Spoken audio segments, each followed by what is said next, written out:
guys. I'm Stephanie, And I'm Tiffany, and we're Sisters Sisters of of the the South. South. Hey, guys, we're back again with another true crime video.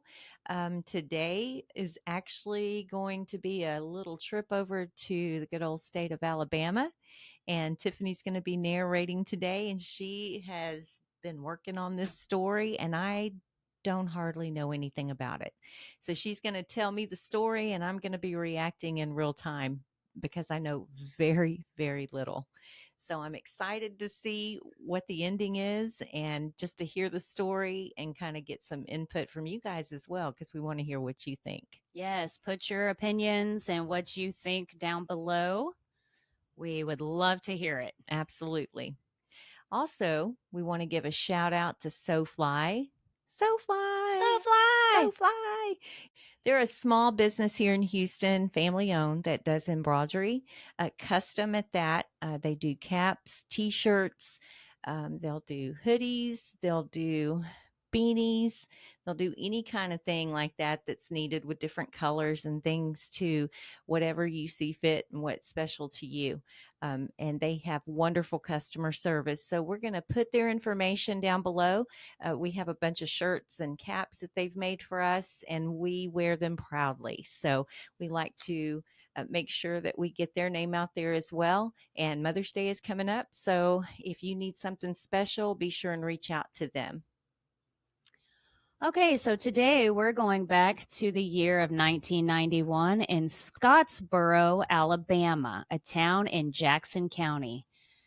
Scottsboro is located 30 miles from the state boundaries, Dade County, Georgia to the east and Tennessee to the north. It's about 45 miles from Huntsville, Alabama to the west and about 55 miles from Chattanooga, Tennessee to the northeast. In 1991, the population of Scottsboro, Alabama was 14,305. Wow. Wow. The whole state of Alabama lives there. In one town. Love you, Alabama. Roll Tide. On the night of October 4th, 1991, a call was made to 911 in the town of Scottsboro, Alabama, regarding a possible rattlesnake bite. Paramedic David Kennemer and EMT Bobby Carson received the call and immediately headed to the location on Barbie Lane. They were not sure of the reason, but the caller asked for them to turn off their lights as they entered the road. Before arriving to the location, they saw a woman walking toward them on the road. They got out and noticed her snake bite was a critical condition. The skin on the woman's hand was turning black and already starting to die. There was no anti-venom at the local hospital. No anti venom.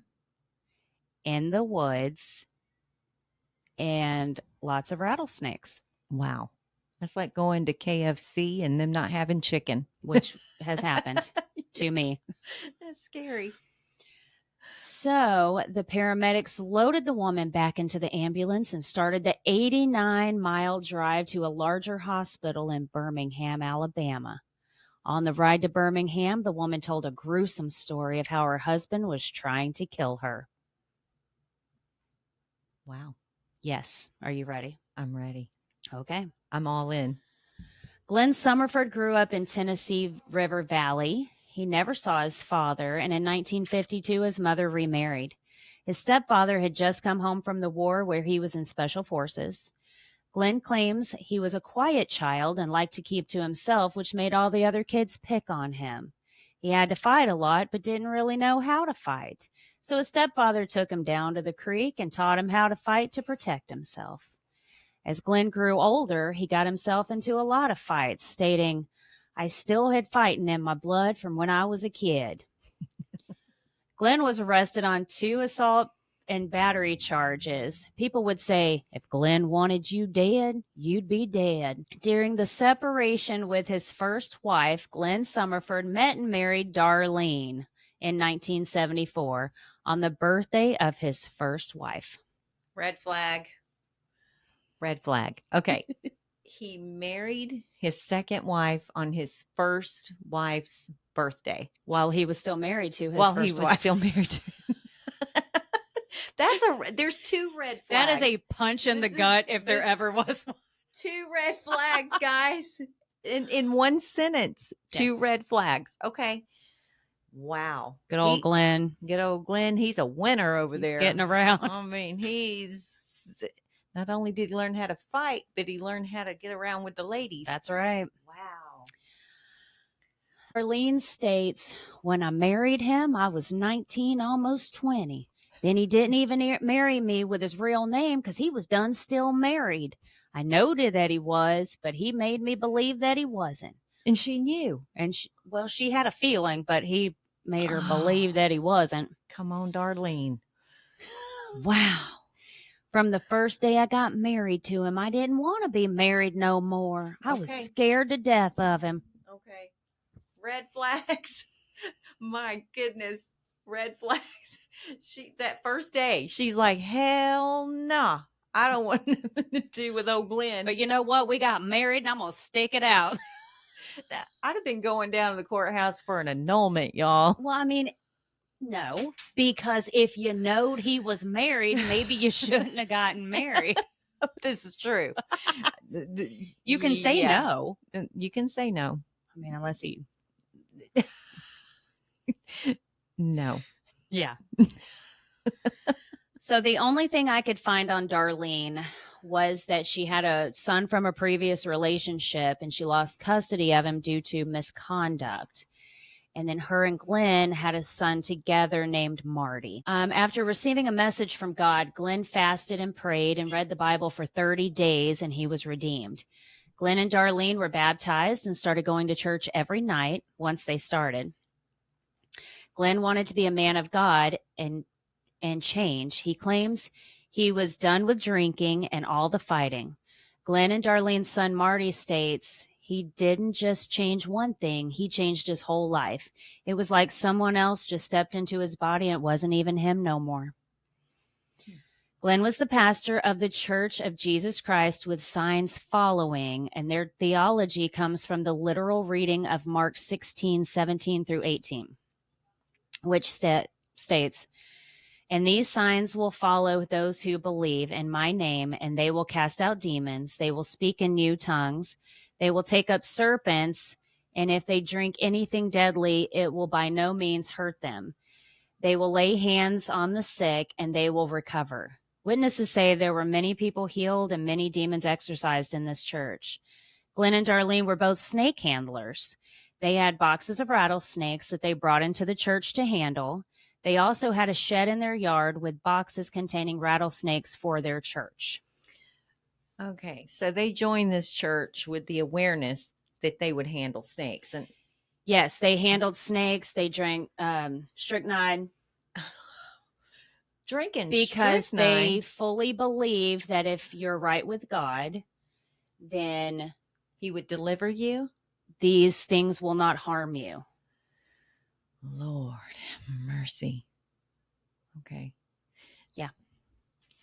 Mm-hmm. Okay, guys. First of all, I wouldn't step foot in a church that handles any type of snake because I am deathfully scared to death of snakes. Even grass snakes. I'm not going. I kill myself getting away from them. No. Mm-mm. Well, and in my opinion, for me, not speaking for anyone else, if I go to church and handle a snake, God's going to say, I don't protect the stupid. Sorry, no offense to anyone that's handling snakes. That would be on me. Yeah. Fully. Yeah, I would, and listen, I have faith, but also have faith that God gave me a brain to use it. And personally, for me, I'm fearful of snakes. I'm not going to handle them.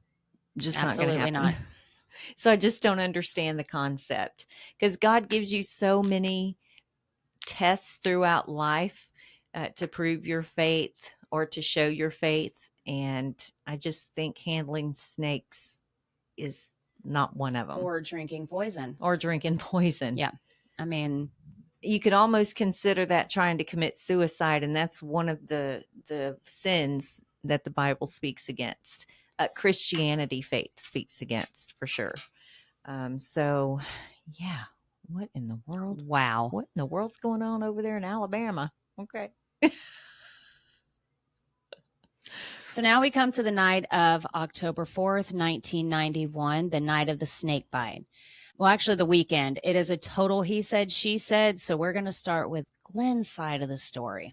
Well, let's hear what old Glenn has to say. Good old Glenn. Good old Glenn. So Glenn claims Darlene wasn't acting right. As Glenn was growing closer to the Lord, he wasn't paying as much attention to Darlene.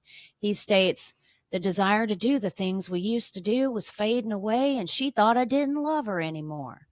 One day, while I was in the woods praying, the Lord showed me what she had been doing. I saw a man go into the house with Darlene. I watched for about an hour. They finally came out of the house. Darlene had changed her clothes and the bed was defiled. In the following days, Darlene started telling Glenn about some other men she had been with. Glenn believes Darlene was telling him this so he would hit her and she would have him sent to jail. Glenn told Darlene they could get a divorce, but that it was not what she wanted. She was too afraid of losing custody of their son Marty and stated that she'd die before losing him. Which I can understand. Most women do worry about that, but she had already lost one child. Right. Right. So she definitely didn't want to go through that again. Exactly. And even though more than likely she would get custody of the child regardless, you still don't want to take that chance. Fear was still there because it had already happened. Absolutely. Whatever that misconduct was, I have no idea. Yeah.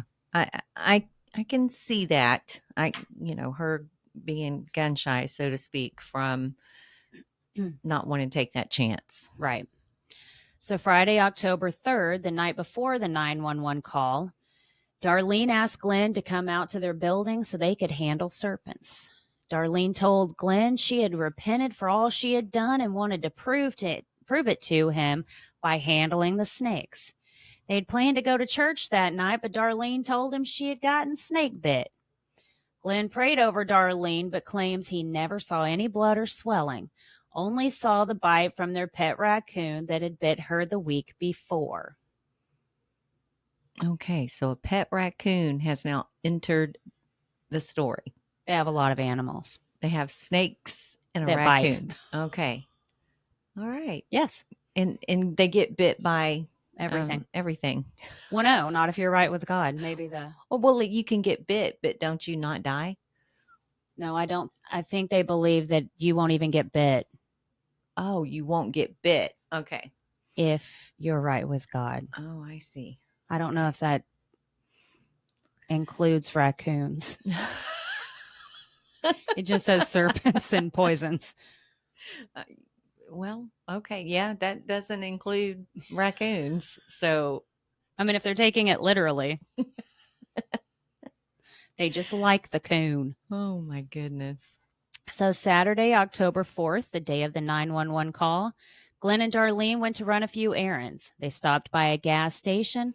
While Glenn pumped the gas outside, Darlene went inside to return a few videos they had rented, which for those of you that are young and don't know what that means, we used to rent videos at a store, grocery store, gas station, Blockbuster, and then return them. The store attendant claims she never saw anything wrong with Darlene. So on the way home, Glenn and Darlene stopped for dinner. Once they got home, they watched some TV and Glenn fell asleep on the couch. Glenn awoke to find Darlene was gone. That's his story. Well, let me just go back for a second. Okay, let's go there. There's a lot missing from Glenn's story. There's like a bunch of gaps. Like he's just hip hopping all over the place. Like there's time lapses there. It's just so simple. He just went back and slept on the couch and, they went and ran some errands and, nothing happened in between. He says if she had been snake bit, she would have been sick. Okay. Which I would think so. I mean, well, yeah, absolutely. And you don't think she'd have said, "Hey, Glenn, I got bit by one of them snakes. I got bit by one of them snakes." I mean, there's just a lot of gaps there that he seems to have. Honestly, there are a lot of gaps everywhere in this story. Well, I'm anxious to see what old Darlene's got going on over there. I want to know her story. Okay. Well, okay, so this is Darlene's court reported story in her words. On the night of October 4th, Darlene states, Glenn started screaming and hollering and accusing me of running around. And then he said he was going to go make me get bit and die and say it was going to look like a suicide. And he was going to tell everybody when I die, he just woke up. Okay. He grabbed me and held this gun to my head, and he made me go out to the shed.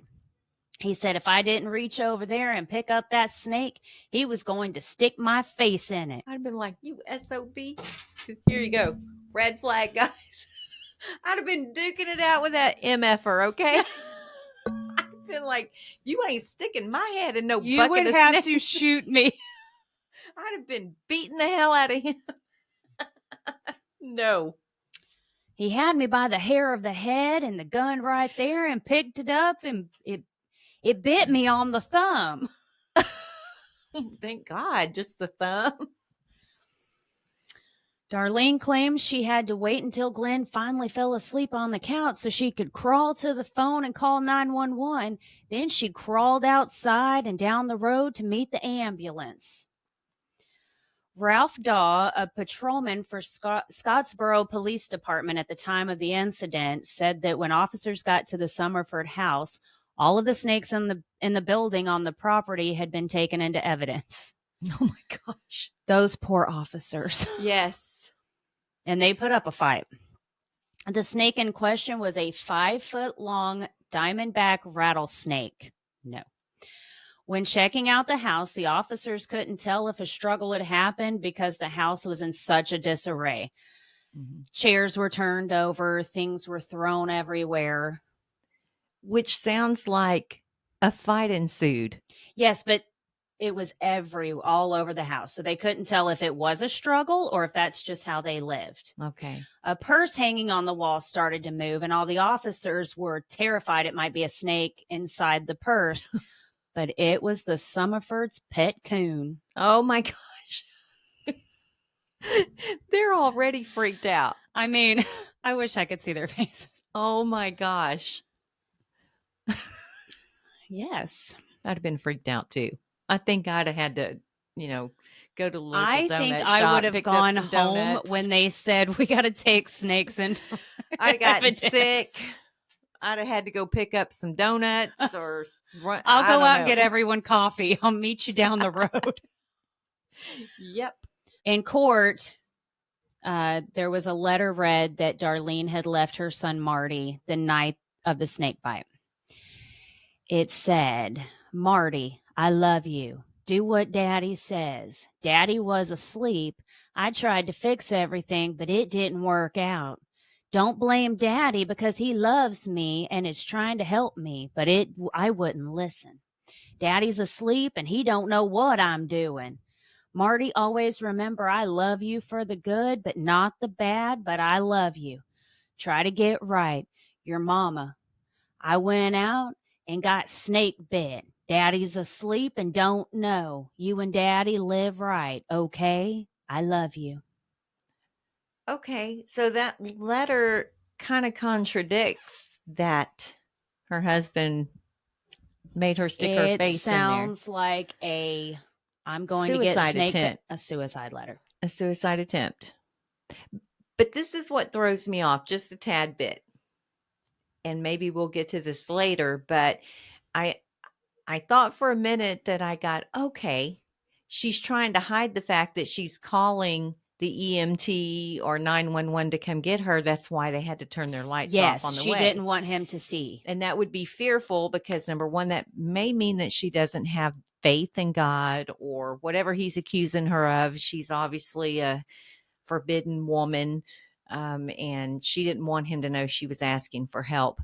And so I automatically would think, hey, he did this to her and she didn't, out of fear, didn't want him to know she was asking for help.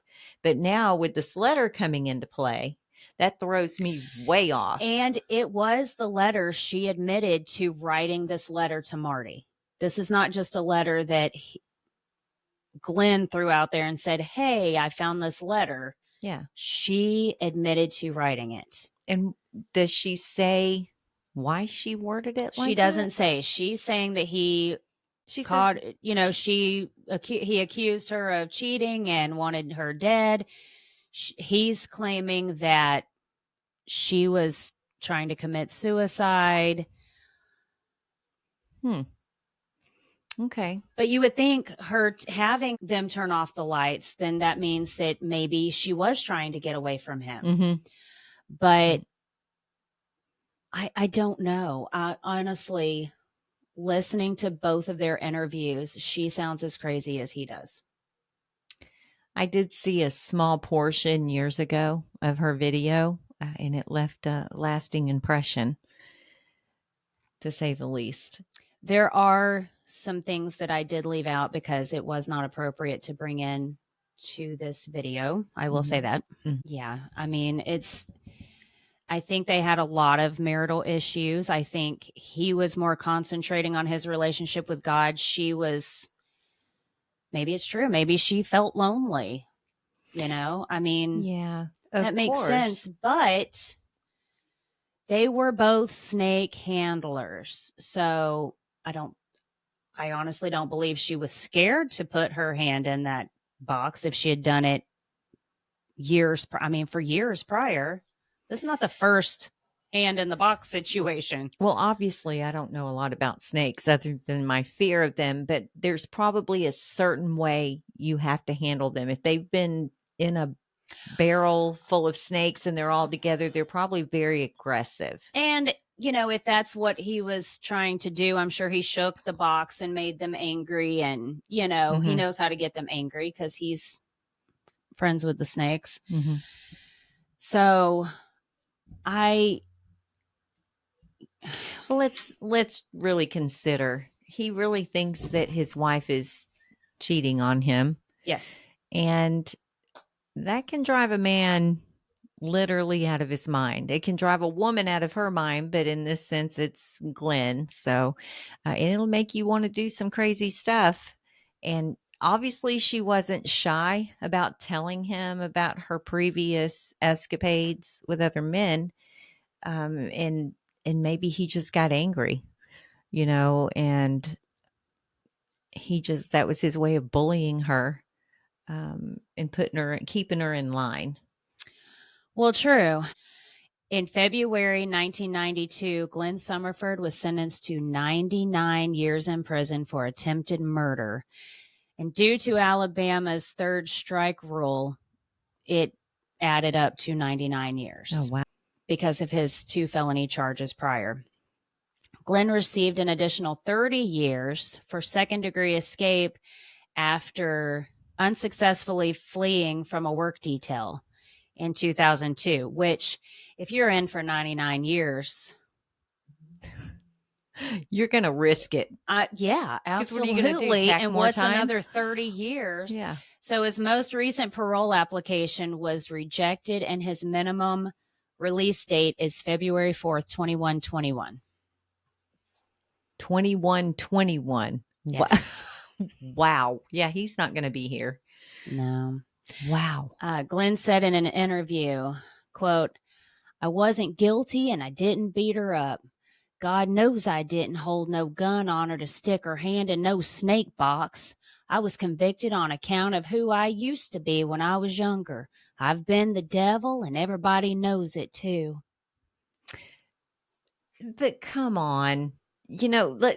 We all know a person in our town or in our lives, maybe in our family, who was the devil when they were younger, and they grow up and they mature. Maybe they become a Christian and they change their life, and you don't hold that against them for the rest of their life. But in his defense, it was because he had 2 prior charges, which threw them into Alabama's third strike rule. Yeah. Which gave him 99 years. Now, I'm going to say this. I think 99 years is... That's a lot. And it's for not because attempted of the murder. snake bite. It's because he did not call 911. He wouldn't let her out of the house to get help. But just from the story that the both of them are telling, there is no affirmative information proving that he did this. No, because the only evidence is her letter and the snakes. Well, the letter to me makes her look guilty. Thank you. Not him. Mm-hmm. And that would, he needs, hey, Glenn, go get you another attorney. Damn. I mean, I'm not saying that he's innocent. No, I But think they both man. had faults, but I have to feel for him. Yeah. I mean, 99 years For attempted murder. for with a rattlesnake. Well, attempted murder, it's a he said, she said. Absolutely. But it's because not of the rattlesnake bite, but because he was holding her in that house, wouldn't let her call 911. Yeah. But her letter completely contradicts. Yes, which she admitted to writing. So, come on, Darlene. Don't you have two pennies to rub together? Are you a French fry short of a Happy Meal? Come on, Darlene. I'm going to say yes. Okay. I mean, what the hell? In my opinion. It's like telling on herself in a letter and then lying. None of that makes sense. I think they need to release old Glenn and let him live his life out in an old cabin somewhere out in the woods. He's in his 70s now. Yeah. I mean, man, that blows. Because we need to know what you think. I want to get a conversation going and find out what everyone thinks. I told a friend about this story and she got into it. And I mean, there's not a lot of information. There's not a lot of evidence because, well, let's face it, it's a snake. Yeah, I think old Glenn got a raw deal. I think he did. I fully really believe he did. That letter that Darlene wrote absolutely the judge should have kicked this out immediately. I don't care if he had felonies in his past. If there was her word against his. Well, had there been domestic reports made leading up to this? You know, did they do an investigation of any abuse, or had this happened before? Had the law been called out? People in the church, did they see any abuse happening there? I mean, I don't know. Was any of that discovered? From what I can gather from the information, not a lot was done. They fully believe that he did this. Y'all, I feel bad for Glenn. I do. I feel bad for Glenn. Poor old that Glenn. Letter throws it out. Now, he had some problems with women. Okay. Well, then but all that men would doesn't be in jail. mean he tried to kill her with a rattlesnake. No. Plus, what man's going to say, I'm going to kill this woman with a rattlesnake? And even though she handles them every day. Wouldn't he have gone about that a different way? That sounds a little off the wall to me. Because I'm just glad my husband's afraid of snakes. If she had been scared of snakes, I might go, okay. Like if my husband was trying to stick my head or my face down in he would have to shoot in me. A barrel of snakes, that's abuse, that's traumatic. Yes, we got a problem. Absolutely. But if I'm out there handling snakes and I'm not fearful of them, then why would that even be a problem to begin with? Or I have to throw this out there. If she was brave enough to crawl to the phone, call 911, crawl out the door and meet them in the road, why didn't she tell the clerk at the gas station, I need an ambulance? Yes. Or SOS. SOS. I need Look at my snake bite. I got a snake. Oh, I got bit by a snake. Look at my thumb. Can you send somebody out to help me? My husband might kill me if he knows, but just send him out just for a welfare check.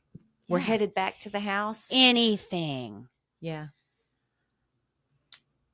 I'm feeling for old Glenn. I am. I feel bad for Glenn. I think one of you Alabama attorneys out there need to help Glenn out pro bono. Come on, guys. Pro bono.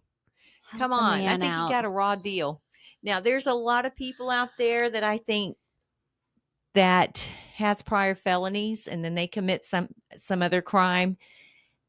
They don't even get enough time. A lot of these people get released and they get in trouble and they don't get put in with a 99-year sentence. But 99 99 years, years. but this is not even, I mean, this isn't Because there beyond a are shadow of a doubt. convicted murderers that don't even get 99 years. Correct. Yes, that is correct. He has nothing against him but prior convictions. Mhm. There's no proof of anything here. That letter that Darlene wrote should have thrown that whole case out of the I court agree. system, and he should be living his life in a cabin somewhere, going to church, handling snakes. That's where old Glenn needs to be. I mean, and Darlene, do we know where Darlene is now? Yeah, Darlene's just hanging out, Darlene's hanging living out. life. I wonder if she goes and visits Glenn. Are they still married? No. Oh, okay. Now they're divorced. Okay. Y'all, poor old Glenn. I just feel bad for Glenn. Well, and I went into this like, man, this guy tried to kill his wife with a rattlesnake. And then I came out feeling sorry for the man with the rattlesnake. Mm-hmm. He's just trying to live life, serving the Lord with his rattlesnakes. I normally have to contemplate things, but if it wasn't for that letter that Darlene wrote, I'd be like, that's questionable. Darlene, you threw yourself under the bus, girl. I'm sorry. That's it. I think that Glenn is innocent. I think he got a raw deal. And I think someone over there in Alabama needs to do a pro bono case with old Glenn. Y'all reach out to him. I'm sure he'd be ecstatic. Oh, absolutely. He keeps getting denied. I mean, poor guy. He may be running out of appeals. Or hope. Yeah. Or hope. For sure. Wow. So, guys, until next time, remember to hit that like button at the bottom of the screen and subscribe for true crime content every week, which is absolutely free. Please share it with your friends. And please comment below. I need to hear from you guys. Let us know what you think. We want to know what you think. My friends are hoping that other people talk to me about this. Because me and her don't get to see each other until we record. This is it. This is our time together. This is our time. So that's all we talk about when we're together. So, yeah. But most importantly, guys, see the good and stay imperfectly perfect. Until Bye, next time. guys. Bye.